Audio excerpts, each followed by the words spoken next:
Hello again. With this video, I'm hoping to provide more details with some of the content I've already covered in the original video. Here is the outline, not necessarily fully exhaustive of all the ideas touched upon in an earlier video, but enough to cover some of the fundamentals, forming a necessary background to follow the technicality. We'll cover here key components like signal pre- and post-processing, the electrode caps used to capture brain activity, and a brief overview of signal detection methods such as EEG and functional NIRS. It touches on the roles of the brain cortex and stem, the brain's inherently nonlinear processing nature, and the importance of biomarkers, specific patterns in brain signals that reflect user intent. And finally, my intent is to introduce information transfer rate as a key metric to measure the efficiency of communication between the brain and the external devices.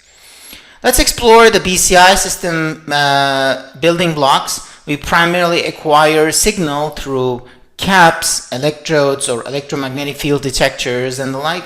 The captured signal, which could be analog, is translated to digital signal, which is later processed by signal processing algorithms that form many tasks, including feature extraction and etc. The signal processing also does transduction, translation of a language or a data format to another format, or other kind of signal translations into command sets for external brain-computer interface application control. Of course, signal acquisition might adapt various methodologies, some of them being invasive and some of them being non-invasive. We mostly focus on electroencephalography and magnetoencephalography, as stressed highly in the previous video. And here they are framed to show their categorical positioning in all the common acquisition space. If we expand the signal processing block, we immediately realize it's just not the feature extraction, but also the activity measurements, artifact removals and other pre-processing steps before feature extraction and dimensionality reduction. And finally, maybe later, post-processing for classification.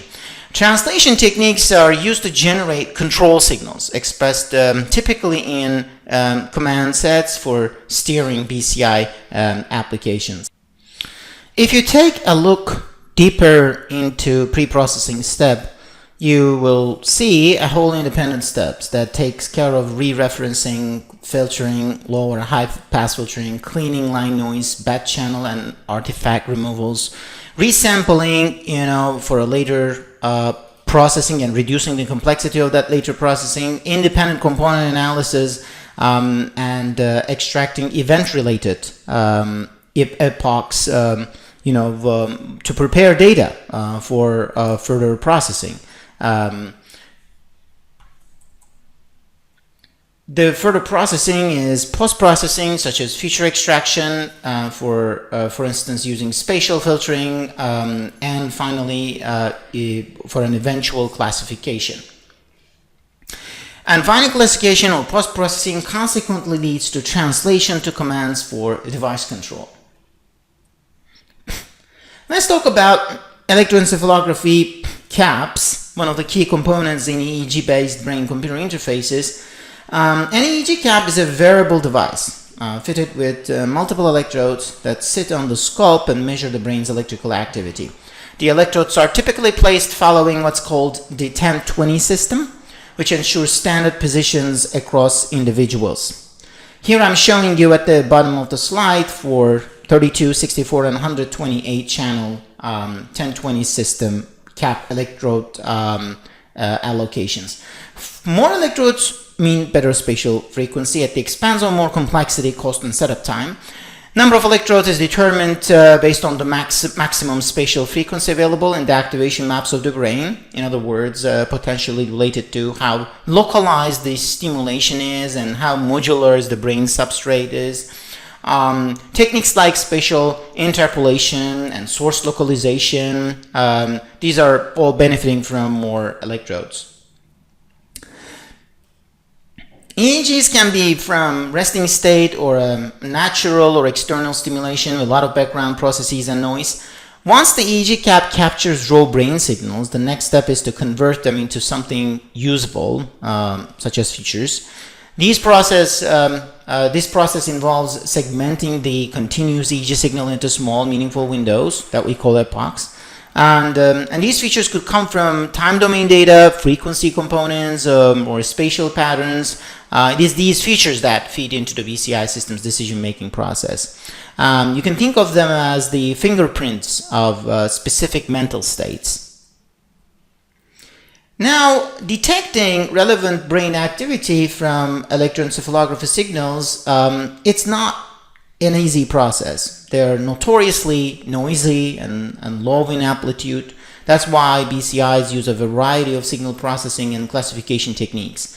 For spatial filtering, methods like common spatial patterns or beamforming are quite common, for example, in the literature.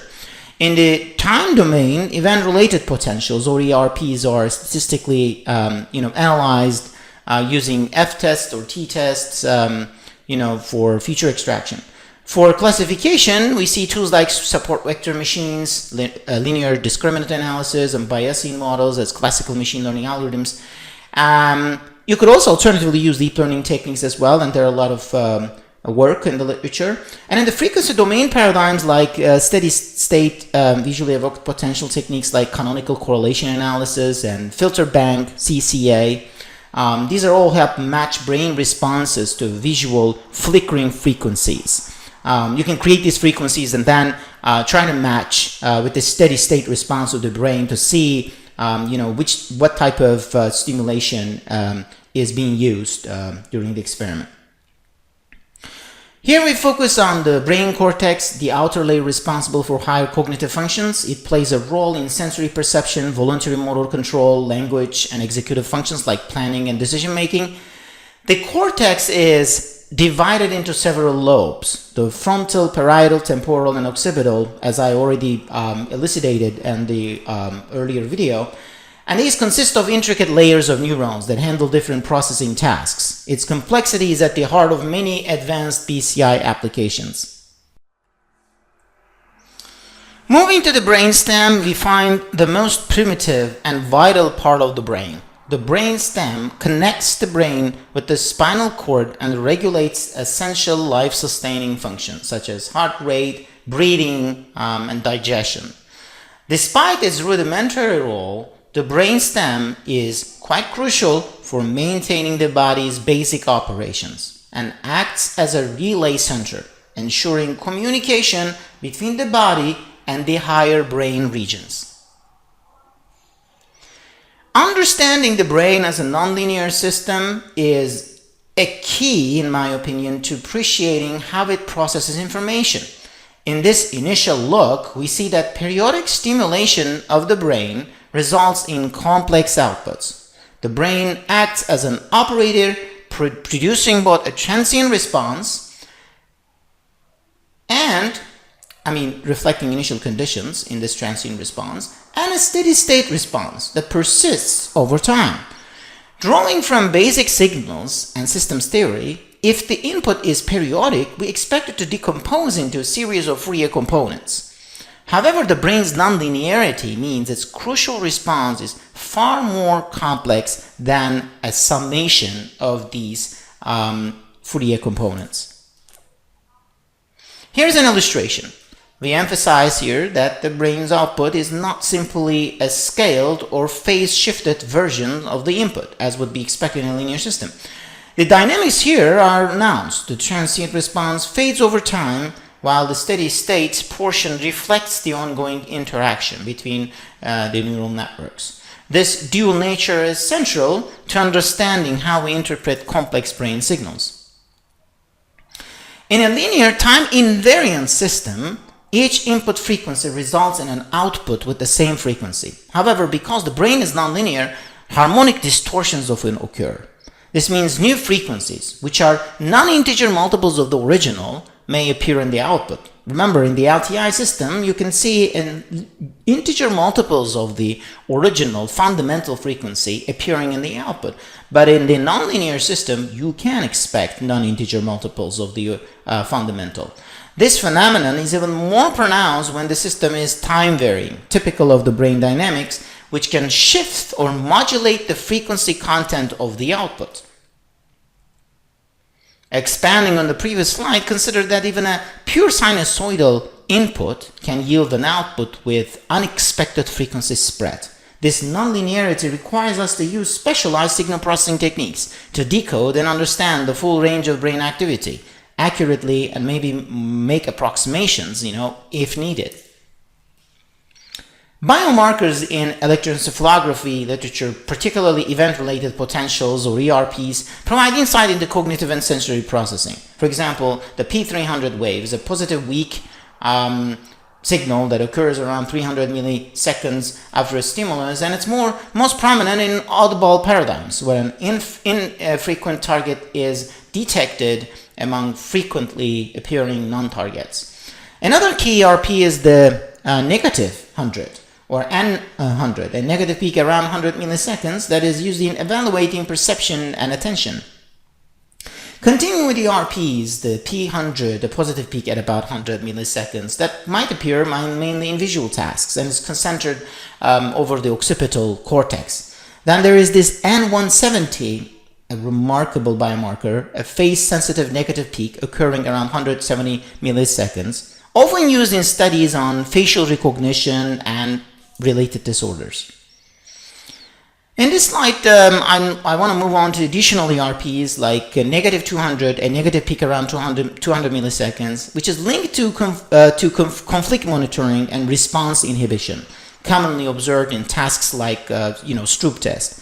Then there is this N400, which peaks around 400 milliseconds and is associated with semantic processing, useful for studying language disorders. And finally, the P600, observed around 600 milliseconds, relates to syntactic reanalysis in language tasks. If you go even beyond 600, then things can actually become more complex to decipher because of the signals kind of going out of phase and creating a lot of gibberish.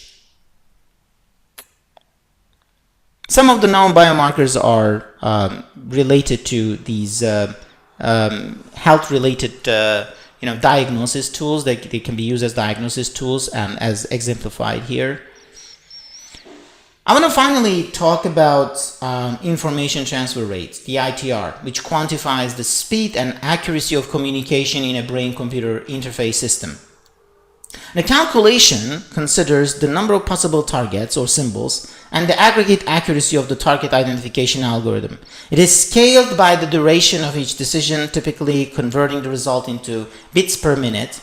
Essentially, this metric reflects how efficiently a user's intended command is communicated through the interface. However, computing ITR isn't without its challenges, and one major assumption is that input symbols are uniformly distributed, which is often not the case in real life. Additionally, transition probabilities in this discrete, as I mentioned in the earlier discrete memory channel formulation, usually this computation or probabilities of transition one state to another is usually unknown or need to be estimated.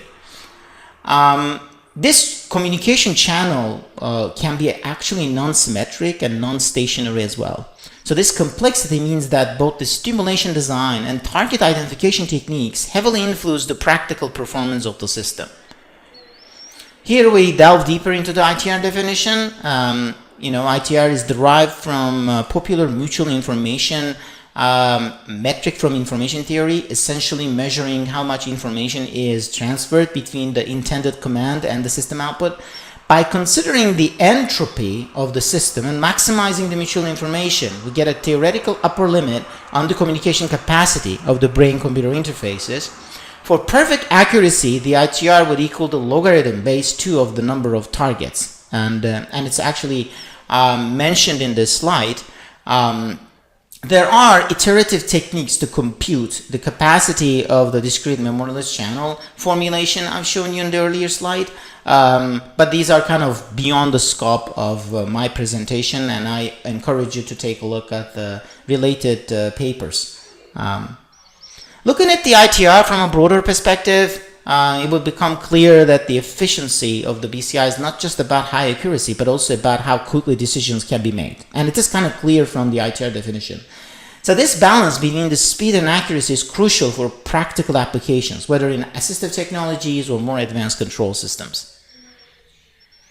This slide compares the information transfer rates achievable by current BCI technologies with natural human communication rates. While non-invasive EEG systems may only achieve a fraction of natural communication speed, typically around 0.25 to 0.5 bits per second, more advanced techniques, including SSVEP or even invasive methods, can approach or even exceed certain thresholds required for functional tasks.